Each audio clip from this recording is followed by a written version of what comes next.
Thanks for being here. I'm Reverend Teresa from the First City of Nauvoo. Okay, got it. Okay. So as we gather here in this garden, it's a place that reminds us of how in the natural world there are continuous cycles of life and death, and how life re-emerges from what has died. We observe this every spring, and we can see it here now in the summer. After the winter, things will rebloom. So I have a reading that is called Life After Death.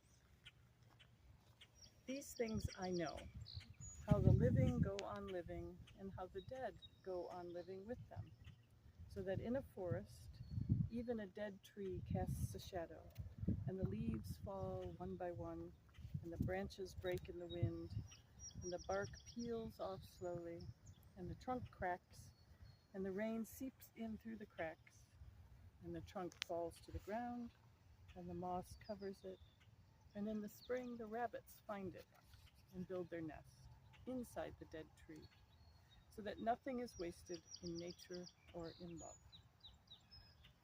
So it is fitting that we add ashes to the soil in the garden, knowing they will become part of the earth from which new life will emerge. This will be a place you can visit anytime, where you can feel Jim's presence, and may it be a place of comfort and peace. Is there any words you'd like to say, any remembrance of Jim at this point? Is that we'll miss you, Jim. And I'm so happy that you're finally with Jane.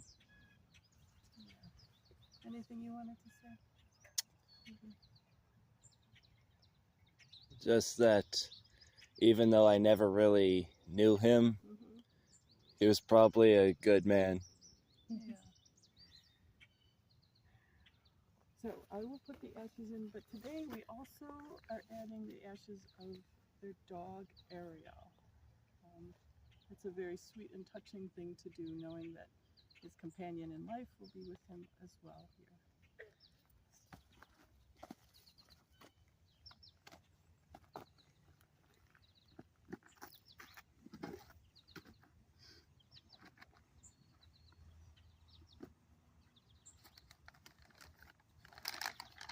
Thank you for opening it.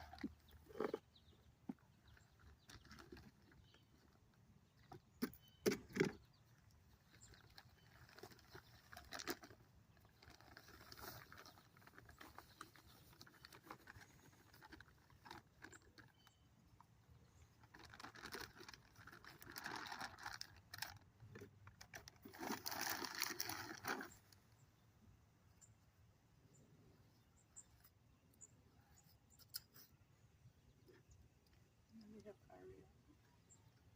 What kind of dog was Ariel? Australian Shepherd.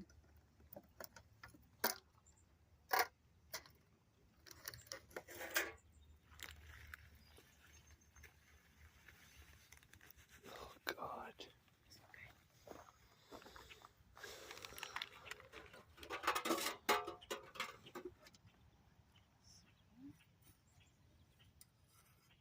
Jim, and Ariel, and Jane, and all the other family who's gone before, wherever they're resting, all connected. Become part of the earth, part of the universe that's you are part of as well, so you're never, ever really without them.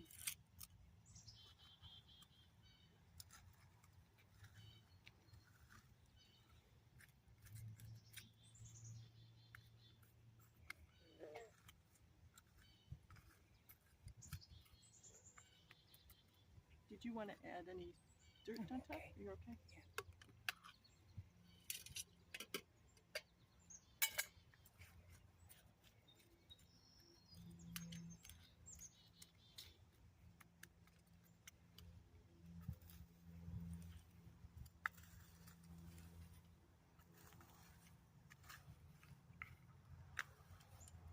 Yeah.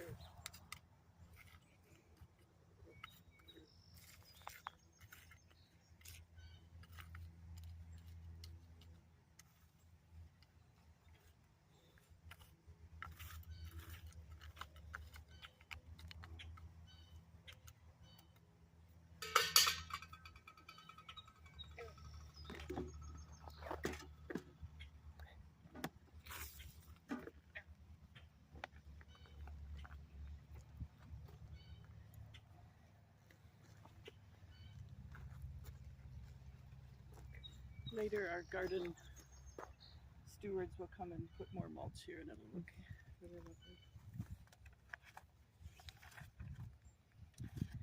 So I have another reading called The Peace of Wild Things by Wendell Berry. When despair for the world grows in me, and I wake in the night at the least sound, in fear of what my life and my children's lives may be, I go and lie down where the wood drake rests, in his beauty on the water, and the great heron feeds. I come into the peace of wild things, who do not tax their lives with forethought of grief.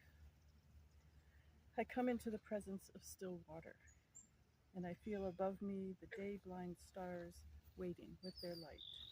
And for a time, I rest in the grace of the world, and I am free. While it might be hard to see right now, this is also a place that is full of animal life. There's a pond, and there are ducks, and there's a great heron who actually lives here.